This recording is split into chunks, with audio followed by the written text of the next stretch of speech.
pour au moins l'Assemblée nationale, avec le parti la République en marche. Cette Assemblée nationale est devenue une simple chambre d'enregistrement des décisions du pouvoir. Le président de la République n'est plus le garant des institutions, il n'est plus le garant de la Constitution. Il est devenu en fait le Premier ministre. C'est lui qui gouverne la France. C'est lui qui est en première ligne en permanence. On a un gouvernement qui s'écarte de la démocratie, qui devient de plus en plus autoritaire. Et donc il est absolument nécessaire que les Français, les résistants, se regroupent, se rejoignent, quelles que soient leurs divergences, pour faire une force et arrêter cette trajectoire décadente que mène notre président Macron actuellement. Aujourd'hui, vous êtes là dans le congrès, c'est pour quelle raison ? Eh bien, écoutez, j'ai été invité dans le cadre de ce congrès national citoyen par l'organisateur, le capitaine Alexandre Juvin-Brunet, auquel je le remercie bien évidemment, et je constate depuis les débats qui se déroulent depuis hier que c'est une réussite, puisqu'il a réussi à quelque chose de très intéressant qui permet aux citoyens présents de constater que le moment est venu pour que les Français se réveillent. Mais justement, c'est un rassemblement des citoyens français. C'est important pour vous ? Ah oui, bien sûr, tout à fait. Dans le cadre de cette campagne qui est lancée maintenant, on peut le dire, depuis le début de l'automne, je pense qu'on va entrer véritablement dans le concret de cette campagne. Maintenant, je pense, dès après les fêtes de Noël, probablement le tout début janvier, mais on voit bien qu'on est déjà en pré-campagne, que ce soit par les candidats qui se sont déjà déclarés ou par le président en place. Il ne faut pas se leurrer, il est déjà en campagne depuis déjà quelques mois. Et là, on vient de constater avec cette intervention hier, une intervention, il faut le rappeler, enregistrée depuis plusieurs jours. Donc je pense que c'est la première fois que l'on a une telle présentation. Donc pour présenter son bilan, mais manifestement, on a bien compris qu'il est en campagne. Et justement, vous êtes aussi candidat présidentiel. Oui. Est-ce qu'il y a des actions en commun entre vous ou pas ? Le problème qui se pose aujourd'hui, je pense, il faut qu'on essaie peut-être de discuter, au moins peut-être de se réunir pour avoir une conversation, un contact direct, même si certains ne voudront pas se désister pour l'autre. Bon, il y a là aussi des problèmes d'ego qui nous dépassent un peu. Moi, je suis un peu surpris. Moi, je considère qu'aujourd'hui, le sujet est vraiment grave. L'élection de 2022, nous arrivons à un point que je considère de non-retour. Et donc, il faut que cette droite, je dirais la droite en général, gagne cette élection. Donc, il faut tout faire pour que cette droite arrive au pouvoir en 2022. Voilà. Maintenant, le problème qui se pose également pour ces candidats, c'est le problème des parrainages. Là, il faut que les maires prennent bien conscience aujourd'hui de leurs responsabilités. Ils sont, eux, au centre du débat démocratique. Parrainer un candidat ne signifie aucunement le soutenir. C'est permettre que ce débat démocratique puisse avoir lieu. Et donc, je vois, parce qu'on le constate, que ce soit Éric Zemmour, mais même d'autres candidats, déjà candidats depuis 2 fois, voire 3 fois, pour l'instant, ils ne sont pas sûrs encore d'avoir leur signature. Et quand on entend un certain nombre de maires qui annoncent, qui disent qu'ils ne donneront pas de leur parrainage, il faut qu'ils soient bien conscients qu'ils prennent un véritable risque. Je pense qu'ils n'ont pas saisi l'état de la société française aujourd'hui. Et donc, ils auront une grande responsabilité sur le résultat final de cette élection. Et, pour vous, en fait, quel est l'avancement justement des signatures des maires ? Ça progresse, mais lentement. Et le temps, lui, ne nous attend pas. Le temps, lui, se déroule, passe relativement vite. Mais de toute façon, moi je vous dis, moi je prendrai ma décision au mois de janvier qui vient et nous serons plusieurs à devoir prendre une décision pour arriver à une solution. Mais je reste persuadé que les Français doivent eh bien, peut-être solliciter, aller harceler gentiment leur maire pour qu'ils parrainent des candidats. Et je me souviens, il y a quelques mois, justement, il y a justement, on peut dire, un rassemblement de tous les militaires, des généraux. Oui, à la suite de cette fameuse tribune.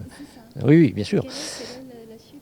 Ah ben écoutez, la suite, ça a été le sondage qui a suivi, qui a marqué que les Français étaient en grande majorité en accord avec le constat qui était fait par cette lettre ouverte adressée au président de la République, aux parlementaires et au gouvernement. Mais vous l'aurez constaté, à l'exception des menaces de sanctions qui ont été lancées à l'encontre de 6 des généraux signataires parce qu'ils étaient intervenus sur les médias. Ces généraux ont d'ailleurs, le processus s'est déroulé normalement, ils ont été traduits, j'en fais partie, traduits devant le Conseil supérieur des forces armées qui n'a qu'un avis consultatif, certes, mais il s'est réuni et il a pris son avis qui a été pris le 19 juillet dernier et qui a été transmis au ministre des Armées.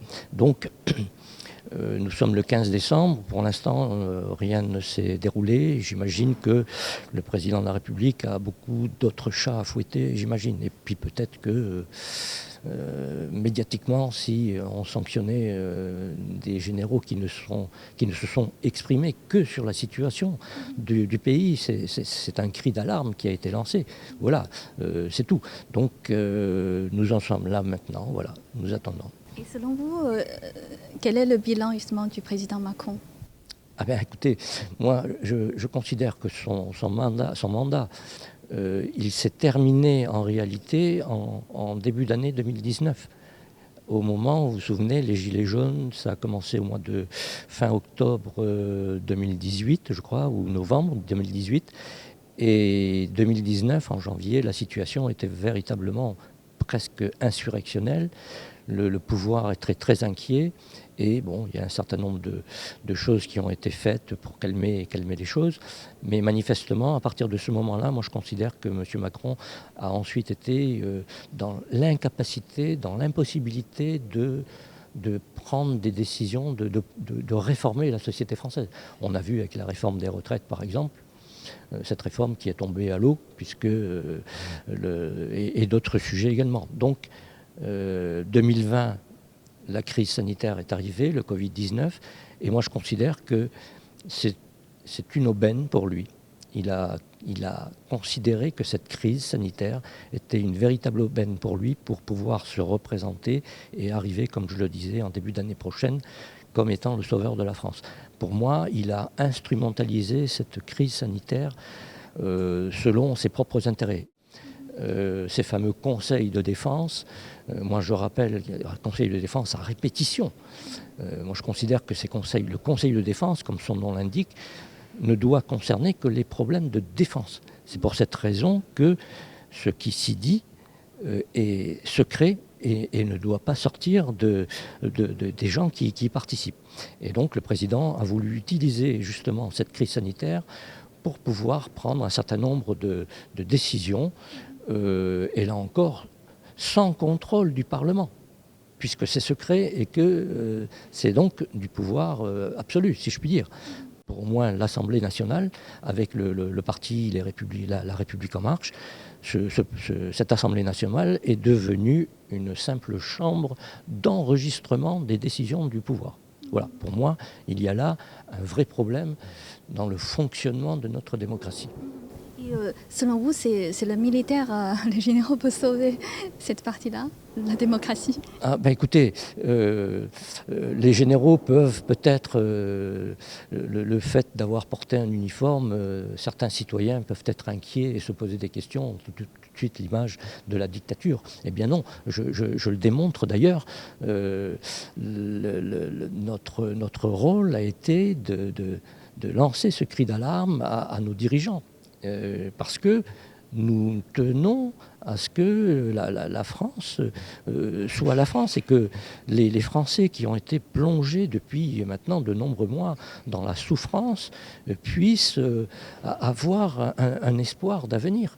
Mais aujourd'hui, avec les différentes réformes qu'on a eues de notre Constitution, et notamment avec le quinquennat, on s'est bien rendu compte que le président de la République n'est plus le garant des institutions, il n'est plus le garant de la Constitution. Il est devenu en fait le Premier ministre. C'est lui qui gouverne la France. C'est lui qui est en première ligne en permanence. En fait, son Premier ministre n'est qu'un, en langage militaire, n'est qu'un chef d'état-major qui met en action les décisions au jour le jour du président de la République. Voilà. Donc là, il y a un vrai problème sur le fonctionnement de notre démocratie. Et du coup, par rapport à la tribune des militaires, oui, ça existe toujours ou c'est dessous depuis ? Ah ben, écoutez, la tribune, elle existe toujours. D'ailleurs, nous, notre étonnement, pour ceux qui l'ont signé, 27 000 militaires qui l'ont signé, dont 62 généraux, mis à part les récriminations, les menaces de sanctions, etc., vous avez entendu notre chef des armées, le président de la République, s'exprimer sur... non, il n'a jamais parlé, donc on aimerait bien connaître son avis personnel en tant que président de la République et en tant que chef des armées, sa position sur le constat que nous faisions. Et là, ben, c'est le grand silence. Donc voilà, la tribune, je vous dis encore une fois, les Français, une grande majorité des Français sont d'accord sur le constat qui a été fait. Mais manifestement, nos dirigeants politiques, là encore une fois, ne souhaitent pas revenir sur ce sujet parce que c'est un sujet qui fâche manifestement. Et alors pourquoi vous participez à ce congrès ? Parce qu'il est important que la résistance se regroupe en France, parce qu'on a un gouvernement qui s'écarte de la démocratie, qui devient de plus en plus autoritaire. Et donc il est absolument nécessaire que les Français, les résistants, se regroupent, se rejoignent, quelles que soient leurs divergences, pour faire une force et arrêter cette trajectoire décadente que mène notre président Macron actuellement. Et selon vous, quel est le bilan justement du président Macron ? Il a poursuivi, je dirais, la politique néolibérale, c'est-à-dire du tout ouvert au marché. Et tout ouvert au marché, on en voit les effets délétères, notamment au travers d'une mondialisation qui a fait qu'un virus qui était juste en Chine au départ s'est répandu en quelques semaines dans le monde entier. Et donc, lui, derrière, pour répondre à ça, sa seule réponse, ça a été une réponse à la petite semaine, au coup le coup, en réagissant simplement au fil des événements, plutôt que d'avoir une vraie stratégie politique pour justement endiguer et ne pas faire qu'on se retrouve avec des confinements, une vaccination obligatoire, quasiment obligatoire, un pass sanitaire, une restriction des libertés. Justement, par rapport à toutes les mesures sanitaires, vaccination, troisième dose pour maintenant tous les adultes, même pour les enfants maintenant peut-être entre 5 et 11 ans, c'est quand même encouragé par le président. Et quel est votre commentaire ? On met en risque des enfants, alors que les enfants c'est quand même l'avenir, pour un risque chez les enfants qui est, pour le Covid, qui est quasiment nul. Alors peut-être il y a des exceptions effectivement pour les enfants fragiles, comme pour les personnes âgées, les personnes fragiles qui soient vaccinées, ça ne me pose pas de problème. Mais pour faire la vaccination en population générale sur des enfants de 5 à 11 ans, qui ont la vie devant eux, moi j'en appelle vraiment aux parents de bien réfléchir à 2 fois avant de vacciner leur enfant, surtout avec ce type de vaccin. Voilà. Et en participant à ce type de congrès, aujourd'hui c'est le 2e jour. Hein. Qu'est-ce qui s'est passé depuis hier ? Est-ce que vous sentez que ça porte des fruits, il y a des résultats ? Alors oui, je pense qu'il y a des résultats. Déjà, on se connaît, on apprend à se connaître. Il y a des gens ici qui viennent de la droite, qui viennent de la gauche, qui viennent de tous horizons. Et ça permet déjà aux gens de se parler, de se rencontrer, de se rencontrer aussi physiquement, c'est-à-dire de ne pas être simplement, il y a beaucoup de visioconférences dans la résistance, mais aussi de rencontrer des gens qui sont proches les uns des autres, et ça c'est très bien. Et moi je remercie vraiment Alexandre Juigné-Brunet d'avoir fait cette initiative, parce que vraiment ça nous manquait. Et ça va permettre, je crois, vraiment d'embrayer et de faire monter la résistance dans notre pays. Donc concrètement, c'est-à-dire résister à quoi ? résister, je dirais, à la trajectoire délétère dans laquelle on nous a engagés. C'est-à-dire que le néolibéralisme, poussé à l'extrême, c'est la compétition tout le temps, tout est marchandisé, y compris le corps humain, on le voit bien avec... c'est la compétition permanente, c'est le transhumanisme, c'est aussi l'islamisme, toutes ces choses qui se développent. Et du coup, on va vers ce que j'appelle une décadence réellement, notamment de notre civilisation, mais ça dépasse largement notre civilisation parce que les problèmes environnementaux, par exemple, ou les problèmes sanitaires, ils dépassent le cadre national. Donc, est-ce que continuer éternellement dans cette trajectoire, ce que le néolibéralisme, dont le représentant est Macron, le fondé de pouvoir en France et le président Macron, il nous amène juste à une trajectoire mortifère, ce que j'appellerais nihiliste, si vous voulez. Et donc là, il faut absolument réagir à cela. Et concrètement, qu'est-ce que vous proposez pour changer cela ? Eh bien, moi déjà, je suis, à titre personnel, Luc Laforest, je suis candidat à l'élection présidentielle pour cette raison, pour échapper à ce que j'appelle la barbarie. C'est-à-dire qu'on nous emmène vers la barbarie et essayer de refonder un espoir, celui d'un rebond de civilisation, véritablement, qui nous permettrait d'en sortir et de donner un avenir à notre jeunesse, à nos enfants, à nos petits-enfants. Donc il faut rassembler les Français. Et c'est bien le CSP aujourd'hui organisé par Alexandre Junier-Brunet est excellent parce que ça permet, c'est des lieux de rassemblement du peuple français. Il faut que le peuple français se retrouve, se rassemble pour sortir de cette trajectoire délétère. Voilà. Et l'élection présidentielle en est une opportunité, mais les CSP, ou après il y aura les élections législatives, et puis il y a aussi des actions concrètes sur le terrain. Tout cela doit se conjuguer pour que le peuple français se rassemble, sinon rien ne sera possible.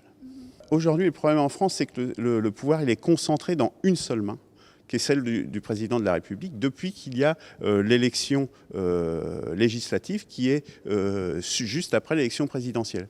Donc il n'y a plus de contre-pouvoir en France. On voit bien, là, avec le pass sanitaire, le Conseil constitutionnel ou le Conseil d'État ne jouent plus leur rôle. Les contre-pouvoirs, même si la CNIL, qui est la Commission nationale informatique et liberté, a beau émettre des avis, ou le défenseur des droits a beau émettre des avis, l'exécutif, le gouvernement, le vrai pouvoir, s'en fiche. Donc il faut sortir de ce système présidentialiste, donc avoir un système parlementaire mais qui fonctionne. Il ne s'agit pas de revenir à la 4e République, mais surtout de mettre en place du contrôle. C'est-à-dire qu'il faut des organismes de contrôle avec une part de citoyens tirés au sort dans cette chambre qui réellement pourra contrôler les élus et faire qu'on se sorte de cette situation où ils ont tous les pouvoirs, et en l'occurrence, un homme a tous les pouvoirs dans notre pays aujourd'hui. Ça s'appelle, on n'est pas loin d'une dictature, soyons clairs.